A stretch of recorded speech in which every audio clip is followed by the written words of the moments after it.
ನಮೋ ನಾರಾಯಣ. ಓಂ ನಮೋ ನಾರಾಯಣ. ಈಗ ನಾನು ನಮ್ಮ ರಾಜ್ಯದ ನೀರಾವರಿ ಬಗ್ಗೆ ಕಾವೇರಿ ನೀರಿನ ತಮಿಳುನಾಡಿಗೆ ಬಿಡುಗಡೆಗೆ ರೋಡಲ್ಲೆಲ್ಲ ನಿಂತ್ಕೊಂಡು ಕನ್ನಡಿಗರು ಮತ್ತು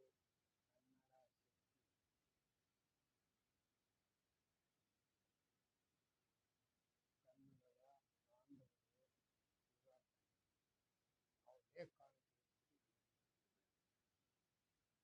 ಆದರೆ ನಮ್ಮ ಡಿ ಕೆ ಶಿವಕುಮಾರ್ ಅವರು ಅದಕ್ಕೆ ಮಾತು ಕತೆ ಏನು ಇಲ್ಲ, ವಿರುದ್ಧವಾಗಿದೆ. ಮೌನವಾಗಿದ್ದಾರೆ. ಬಟ್ ಜಲಾಶಯದಲ್ಲಿ ಈಗಾಗಲೇ ಮೂರು ಸಾವಿರ ಕ್ಯೂಸೆಸ್ 4,000 ಕ್ಯೂಸೆಸ್ ಬೀಳ್ತಾ ಇದ್ದಾರೆ ಅಂತ ರೈತರುಗಳು ಕೂಗಾಟ ಮಾಡ್ತಾ ಇದ್ದಾರೆ. ಆದರೆ ಅವ್ರಿಗೆ ತಮಿಳುನಾಡವ್ರಿಗೆ 4 TMC ನೀರು ಬೇಕು. 4 TMC ನೀರು ಬಿಡಬೇಕು ಅಂದರೆ ನಮ್ಮ ಡ್ಯಾಮು ಬದಲಾಗೋಗುತ್ತೆ ಅಂತ ರೈತರುಗಳು ಹೇಳ್ತಾರೆ. ಯಾವುದೇ ಕಾರಣಕ್ಕೆ ನಮ್ಮ ಹತ್ರ ಇರೋದು 15 TMC ಅದರಲ್ಲಿ 4 TMC ನೀರಿಗೆ ಬಿಟ್ಟರೆ ಇನ್ನು ಉಳಿಕೆ ಉಳ್ಕೊಳ್ಳೋದು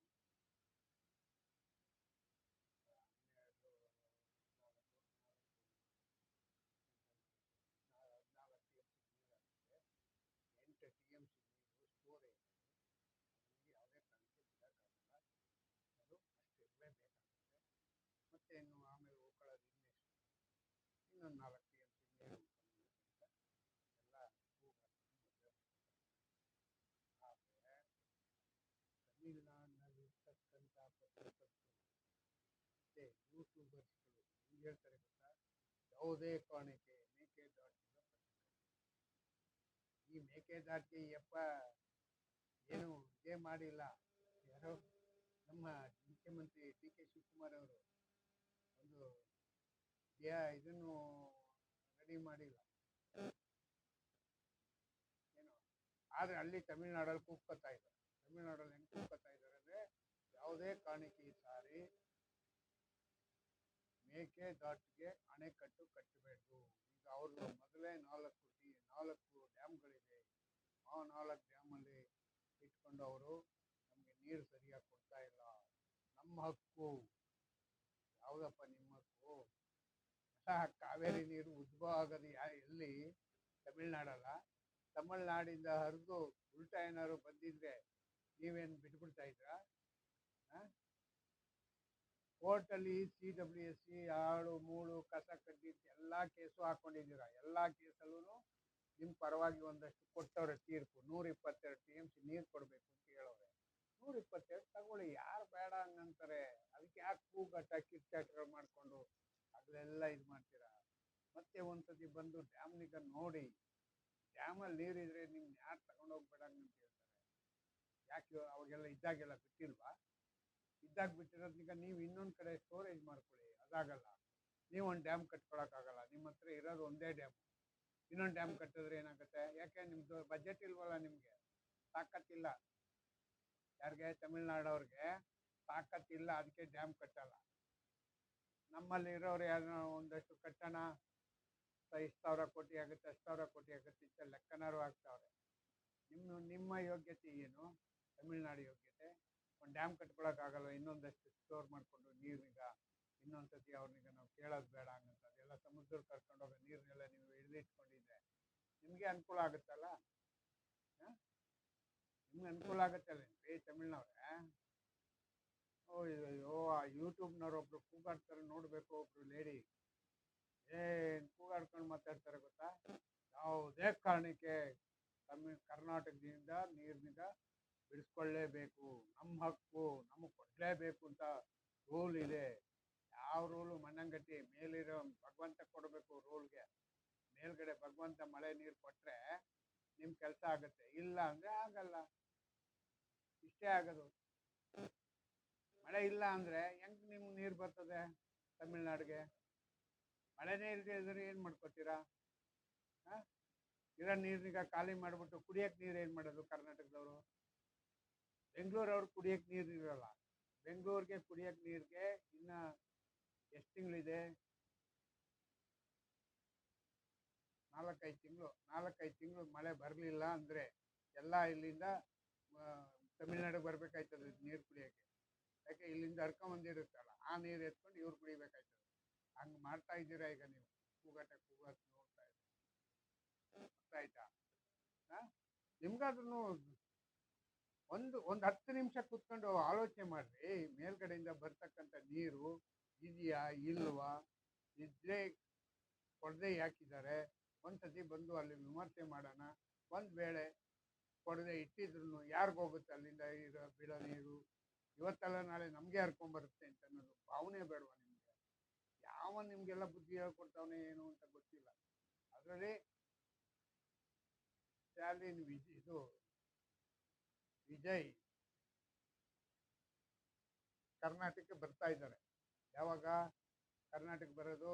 ಆಗಸ್ಟ್ 3ನೇ ತಾರೀಕು ಅಂತ ಹೇಳ್ತಾವ್ರೆ. ನಾಳೆ ಎಲ್ಲ ನಾಳಿದ್ದು, ಇವತ್ತು 1, 2, 3ನೇ ತಾರೀಕು ವಿಜಯ್ ಬರ್ತಾ ಇದ್ದಾರೆ. ವಿಜಯ್ ಮುಖ್ಯಮಂತ್ರಿ, ತಮಿಳುನಾಡಿನ ಮುಖ್ಯಮಂತ್ರಿ ಇಲ್ಲಿಗೆ ಬರ್ತಾ ಇದ್ದಾರೆ. ಇಲ್ಲಿ ಬಂದು ಮಾತುಕತೆಯನ್ನು ಮಾಡ್ತಾರೆ. ಮತ್ತೆ ಸಾಂವಿಧಾನಿಕವಾಗಿ ಸಾಮಾಜಿಕವಾಗಿ ಯಾರು ಬಂದಿಲ್ಲ ಇದುವರೆಗೂ ಮುಖ್ಯಮಂತ್ರಿಗಳು ಸರಿಯಾಗಿ. ಎಲ್ಲ ಅಲ್ಲೆಲ್ಲ ಕೂತ್ಕೊಂಡು ಮಾತಾಡ್ಕೊಂಡು ಹಂಗಂಗೆ ಹೋಗಿದ್ದಾರೆ. ನನಗೆ ಗೊತ್ತಾದಾಗೆ ಒಬ್ರು ಇಲ್ಲಿ ಬಂದಿಲ್ಲ, ಜಯಲಲಿತಾ ಬಿಟ್ಟು ಅಂತ ಅನ್ನಂಗಿದೆ. ಆದರೆ ಮುಖ್ಯಮಂತ್ರಿಗಳ ಒಬ್ರಿಗೊಬ್ರು ಸಂಪರ್ಕ ಮಾಡಿಕೊಂಡು ಮಾತುಕತೆ ಮಾಡೋದ್ರಿಂದ ಇನ್ನೊಂದಷ್ಟು ಶಾಂತಿಯುತ ಮಾತುಕತೆ ಆಗುತ್ತೆ. ಮತ್ತೆ ಇಲ್ಲಿ ಬಂದು ವೀಕ್ಷಣೆ ಮಾಡೋದ್ರಿಂದ ಎಷ್ಟು TMC ನೀರಿದೆ. ಡ್ಯಾಮ್ ಹೋಗಿ ನೋಡ್ರಿ ಸ್ವಾಮಿ, ಡ್ಯಾಮ್ ಹೋಗಿ ನೋಡಿ. ವಿಜಯ್, ನೀವು ಸ್ಟಾಲಿನ್ ವಿಜಯ್ ಮುಖ್ಯಮಂತ್ರಿಯವರು ನೀವೇನು ಮಾಡಬೇಕು, ಹೋಗ್ಬಿಟ್ಟು ಡ್ಯಾಮ್ನೇ ನೋಡಿ. ಡ್ಯಾಮಲ್ಲಿ ಎಷ್ಟು ನೀರಿದೆ, ಏನಾಗಬಹುದು, ಯಾಕೆ ಕೊಟ್ಟಿಲ್ಲ ಅನ್ನೋದು ಗೊತ್ತಾಗುತ್ತೆ. ಸರ್ ನೋಡಿದ್ರೆ ಗೊತ್ತಾಗುತ್ತೆ. ಅದು ಗೊತ್ತಾಗದೆ ಸುಮ್ಮನೆ ನೀವು ನಂಗೆ ನೀರು ಬಿಟ್ಟಿಲ್ಲ ಹಂಗಂದ್ರೆ ಹೆಂಗೆ, ಯಾವ ರೀತಿ ಉತ್ತರ ಹೇಳ್ತಾರೆ? ನಮ್ಮ ಕರ್ನಾಟಕದಲ್ಲಿ ಇರೋರು ಹಂಗೆ ಅವರೇ. ಯಾರು ನಮ್ಮ DK ಶಿವಕುಮಾರ್ ಪ್ರತಿ ಸಾರಿನೂ ಒಬ್ಬೊಬ್ಬ ಮುಖ್ಯಮಂತ್ರಿ ಇದ್ದಾಗೆಲ್ಲ ಇದು ರಾಮಾಯಣ ನಡೆದಿದೆ. ಆದರೆ ಅದನ್ನ ಸೌಜನ್ಯವಾಗಿ ಇದು ಮಾಡ್ಕೊಳ್ಳೋಣ ಅನ್ನೋದಿಲ್ಲ. ಒಂದು ಚಳವಳಿ ಮಾಡಬೇಕು, ಬಂದ್ ಮಾಡಬೇಕು, ರಾಜ್ಕುಮಾರ್ ಬರಬೇಕು. ಈಗ ವಾಟಾಳ್ ನಾಗರಾಜು 14ನೇ ತಾರೀಕು 15ನೇ ತಾರೀಕು ಬಂದ್ ಮಾಡ್ತೀನಿ ಅಂತಂದ್ರೆ, ಮತ್ತೆ ಕನ್ನಡ ಚಳವಳಿಗಾರರೆಲ್ಲ ಯಾವುದೇ ಕಾರಣಕ್ಕೆ ನೀರೀಗ ಬಿಡಬೇಡದು ಅಂತ ಕೂಗಾಡ್ತಾ ಇದ್ದಾರೆ. ಯಾರ್ಗ ಅನುಕೂಲ ಯಾರ್ಗ ಅನಾನುಕೂಲ ಅನ್ನೋದು ಏನಾದ್ರು ಒಬ್ಬರಾದ್ರೂ ಯೋಚನೆ ಮಾಡಿದ್ದೀರಾ? ಚಳವಳಿ ಮಾಡೋದ್ರಿಂದ, ಬೆಂಗಳೂರು ಕರ್ನಾಟಕ ಬಂದ್ ಮಾಡೋದ್ರಿಂದ ಒಂದು ದಿನ ವಹಿವಾಟು ಹಾಳಾಗುತ್ತೆ. ಒಂದು ದಿನ ವಹಿವಾಟು ಆಯ್ತು ಅಂತಂದ್ರೆ ಯಾರಿಗೆ? ರಾಜ್ಯಕ್ಕೆ ನಷ್ಟ. ಮತ್ತೆ ಬಡ ಅಂಗಡಿಗಳವರು, ಮುಗ್ಗಟ್ಟವರು ಎಲ್ಲಾರನ್ನು ಏನ್ ಮಾಡ್ಬೇಕಾಗತ್ತೆ? ಬಂದ್ ಮಾಡ್ಬೇಕು. ಅವ್ರ ಹೊಟ್ಟೆ ಮೇಲೆ ನೀವೆಲ್ಲ ಹೊಡೆಯೋದು. ಅವರು ಬದುಕಕ್ ಬಿಡಲ್ಲ ಒಟ್ಟಿನಲ್ಲಿ. ಯಾಕೆ ನಾನು ಹೋರಾಟ ಮಾಡ್ತೀನಿ, ನೀನು ಹೋರಾಟ ಮಾಡು, ಬಂದ್ ಮಾಡು. ಇಷ್ಟೇ ನೀವು ಮಾಡೋದು. ಇನ್ನೇನು ಮಾಡ್ತೀರಾ? ಬಂದ್ ಮಾಡ್ಬಿಟ್ಟು ಇನ್ನೇನು ಅದನ್ನ ನೀರು ಬಿಡದಿದ್ದಂಗೆ ಮಾಡೋಕ್ಕಾಗತ್ತಾ? ನಾನು 50 ವರ್ಷದಿಂದ ಚಳವಳಿನಲ್ಲೇ ಇದ್ದವನು. ಚಳವಳಿಗಳನ್ನೀಗ ನೋಡಿ ಎಲ್ಲರ ಜೊತೆ ಓಡಾಡಿ ಇದು ಮಾಡಿದ್ದೀನಿ. ಈಗೆಲ್ಲ ಫ್ಯಾಷನ್ ಚಳವಳಿ ಆಗಿದೆ. ಫ್ಯಾಷನ್ ಅಂತಂದ್ರೆ ಹೇಳಂಗಿಲ್ಲ, ಎಲ್ಲ ಬಿಡಿಸಿ ಹೇಳಂಗಿಲ್ಲ, ಏನು ಮಾಡೋಣ? ಅರ್ಥ ಆಯ್ತಾ? ಈಗಾಗಿರ್ತಕ್ಕಂಥ ಅನಾಹುತಗಳಿಗೆ ಬೇರೆ ದಾರಿನೇ ಇಲ್ಲ. ಕಾವೇರಿ ನೀರು ಮುಖ್ಯ. ಆದರೆ ಯಾವುದೇ ಕಾರಣಕ್ಕೂ ಮೇಲೆ ಭಗವಂತ ಕೊಡದೆ, ವರುಣದೇವ ನಮಗೆ ಕೊಡದೆ, ಕೃಪಾಪೋಷವಾಗಿ ಕೊಡದೆ ಇದ್ರೆ ಹೆಂಗಾಯ್ತದೆ? ಈ DK ಶಿವಕುಮಾರ್ಗೆ, ಮತ್ತೆ SM ಕೃಷ್ಣ ಅವ್ರಿಗೆ, ಮತ್ತೆ ಇವರು ಏನೋ ರಾಮಕೃಷ್ಣ ಹೆಗ್ಡೆ ಕಾಲದಲ್ಲಿ, ಮತ್ತೆ ಗುಂಡೂರಾಯರ ಕಾಲದಲ್ಲಿ, ಎಲ್ಲ ಕಾಲದಲ್ಲೂ ಏನು ಬರ್ತಾ ಈ ಬರಗಾಲ ಅನ್ನೋದು ಕಟ್ಟಿಟ್ಟ ಬುತ್ತಿ.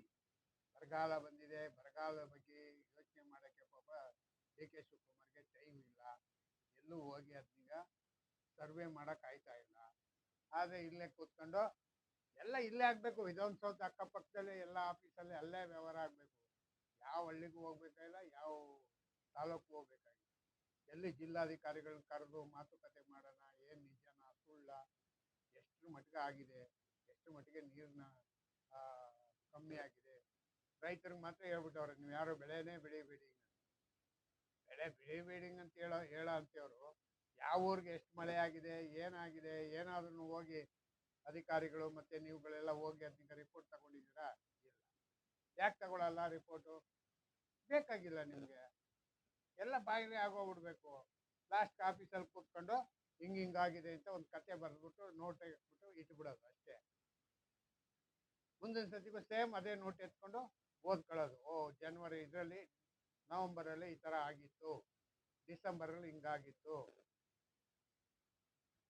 ಜೂನಲ್ಲಿ ಹಿಂಗಿತ್ತು, ಜುಲೈಯಲ್ಲಿ ಹಿಂಗಿತ್ತು, ಆಗಸ್ಟಲ್ಲಿ ಹಿಂಗಿತ್ತು. ಇದನ್ನೆಲ್ಲ ಏನು ಗೊತ್ತಾ, ಪೇಪರಲ್ಲಿ ಬರ್ಕೊಳ್ಳೋದು. ಎಲ್ಲಿ ಆಫೀಸಲ್ಲೇ ಕೂತ್ಕೊಂಡು ಬರೆಯೋದು. ಇನ್ನೇನು ಆಯಾ ಜಿಲ್ಲೆಯಲ್ಲಿ ಹೋಗ್ಬಿಟ್ಟು ನೋಡ್ಕೊಂಡ್ಬಂದು ಬರೆಯಲ್ಲ. ಒಂದೊಂದು ಜಿಲ್ಲೆನಲ್ಲೂ ಒಂದೊಂದು ವಾತಾವರಣ ಇರ್ತದೆ. ಆ ವಾತಾವರಣಕ್ಕೆ ತಕ್ಕಂತೆ ಹೋಗ್ಬಿಟ್ಟು ಯಾರು ರಿಪೋರ್ಟ್ ಮಾಡಲ್ಲ. ಎಲ್ಲ ಏನು ಕಣ್ಣು ಮುಂದೆ ಇಲ್ಲೇ ವಿಧಾನಸೌಧದಲ್ಲೇ ಕೂತ್ಕೊಂಡು ಕೆತ್ಬಿಡೋದು. ಹಿಂಗಾಗಿ ಎಲ್ಲಿ ಅಭಿವೃದ್ಧಿ ಆಗುತ್ತೆ? ಎಲ್ಲಿ ಯೋಚನೆ ಇದೆ? ಆಲೋಚನೆ ಮಾಡೋ ಶಕ್ತಿನೇ ಇಲ್ಲ ಜನರಿಗೆ. ಮತ್ತೆ ನಿಮಗೂ ಇಲ್ಲ, ಅಧಿಕಾರಿಗಳಿಗೂ ಇಲ್ಲ. ತಿಂಗಳು ಸಂಬಳ ಬೇಕು ಅಷ್ಟೇ. ತಿಂಗಳು ಸಂಬಳ ಬಿಟ್ಟು ಬೇರೆ ಏನು ಯೋಚನೆ ಮಾಡಲ್ಲ. ಇಷ್ಟು ಹೇಳಿ ನನ್ನ ಮಾತಿಗೆ ಮುಗಿಸ್ತೀನಿ. ಜೈ ಹಿಂದ್, ಜೈ ಕರ್ನಾಟಕ, ಮತ್ತೆ ಓಂ ನಮೋ ನಾರಾಯಣ.